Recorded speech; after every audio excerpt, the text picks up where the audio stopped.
राहू दे राहू दे ती तुटायची शक्यता असते. त्याला जुंपलाय का कधी? हां सगळं चालू आहे. त्याला काय करा, एक काम करा, मी सांगतो तसं सौरभ. त्याला प्रथम पहिल्यांदा व्यसन मोठी घाला. ती व्यसन तोडून घेतली त्यानं, या पोरग्याने व्यसन बदललं. बरं, तुम्ही आता लक्ष घालून स्वतः याची व्यसन बदला. व्यसन जाडीची टाका.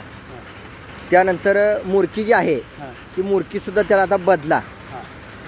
व्यवस्थित सुती कपडाची पिळलेली मुरकी, म्हणजे पिळ घालून जी असते बाजारात ती मुरकी घाला. हां, त्यानंतर या बैलाला बांधताना व्यसन अशी घाला, नाकाचं होल जर मोठं असेल तर व्यसन मोठी घाला आणि व्यसनीला बैल बांधा. हां, कारण काय एवढं काम करता करता काय प्रॉब्लेम व्हायला नको लेबरला, कामगारांना किंवा जे मित्र आहेत त्यांना. हां, कारण बैल हा फुला ॲग्रेसिव्ह आहे आणि ब्रिडिंग क्षेत्रासाठी हा तुमच्यासाठी योग्य आहे, कारण पूर्ण ब्लॅक आहे त्यामुळं. आणि ते दावं जे खालचं दावं आहे ते दावंसुद्धा आहे. हे दावं आहे का नाही निळं, याची जाडीसुद्धा मोठी असावी. हां, म्हणजे जो वळू क्षेत्रातला किंवा जो नादिष्ट स्पेशल असतो तो व्यसन, कंडा, मुरकी, दावं जे वापरतो तेच तुम्ही वापरायचं. हां, आजच बदल करायचा. आणि कारण का त्याचं वय वेगळं आणि त्याच्या वयोमानानुसार त्याची बांधणी त्याला शोभत नाही. त्याची बांधणी त्याच्या आरात आहे. त्याचा राग जर वाढला तर तो काही करू शकतो परत. त्यामुळं वेळेत सावध असलेलं बरं. आता 1-3 दिवस झालं कुठल्या गायांच्यावर नाही आहे. हां हां, त्यामुळे ते तसं जरा करायला. हो हो, ॲग्रेसिव्हपणा वाढलेला असतो.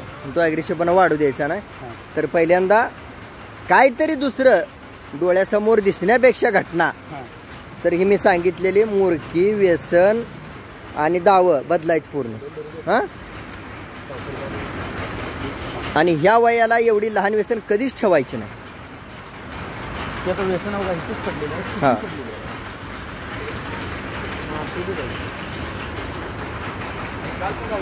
कारण त्यानं शिंगाला तिडा घालून घेतल्यामुळं ताकद जास्त लावू शकतो, परत गोंधळ करू शकतो.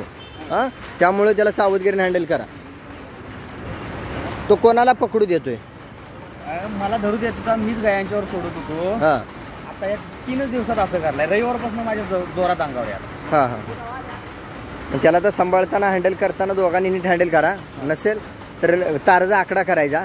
आकड्याला ते दावं बांधायचं थोडं, त्या मुरकीतून त्या बाजूने असं लावून घ्यायचं आणि दोन्ही दाव्याने बैल पॅक करा आधी आणि मग हळूहळू पकडा. हां, आणि प्रेमानं कधी निघते बघा शिंगातून.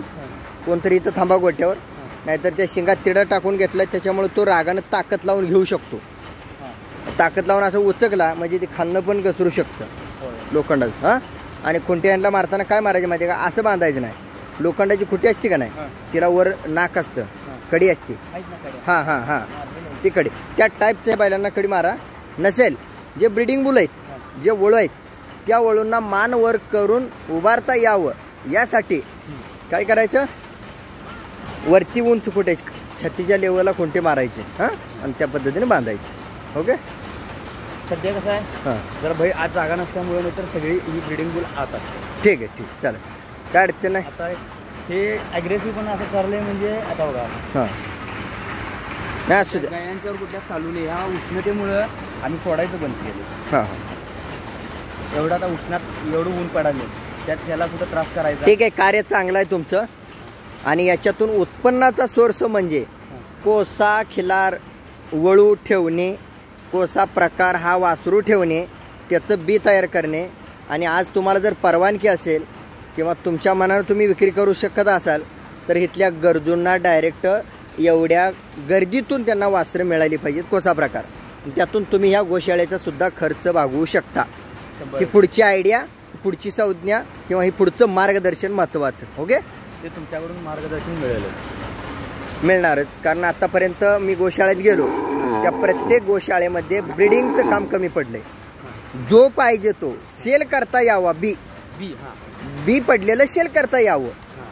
आणि ते सेल असं करता यावं की घेणाऱ्यांचा वेळ खर्च वाचला पाहिजे आणि डायरेक्ट आपल्या ठिकाणी मिळालं पाहिजे क्वांटिटीमध्ये आणि क्वालिटीमध्ये. आता सध्या आपल्या डोक्यात एकच आहे की आपण चांगला ह्या गोशाळेत ब्रिडिंगसाठी एक चांगला वळू सांभाळायचा, जेणेकरून आपल्या आजूबाजूच्या लोकांनी त्याची सेवा घेण्यात यावी.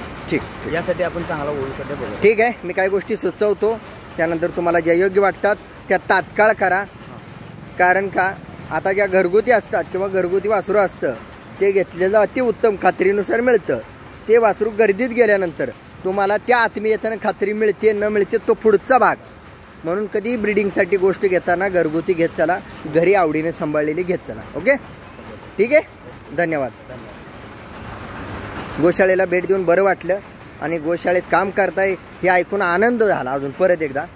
आणि त्याच्यात मला बदल घडवण्यासाठी तुम्ही जर ऐकलात तर सोन्याहून पिवळी संधी ह्या शेतकऱ्यांना मिळेल इथल्या. बरोबर. आणि तुमच्या इथून पुढे मार्गदर्शन मिळावं हीच आपली अपेक्षा आहे. धन्यवाद. ह्या चॅनलसोबत कट्टरता राहिली तर मार्गदर्शन 24 तास 12 महिने आयुष्यभर मिळालं म्हणून समजा. 100%. आणि तुमच्या आशीर्वादानं हे सगळ्या गोष्टी सगळ्या चालू आहेत. तुमच्या व्हिडिओमुळं हे एवढं सगळं खिलार संप्रदाय आपण एवढं वाढवलेलं आहे. ठीक आहे, धन्यवाद.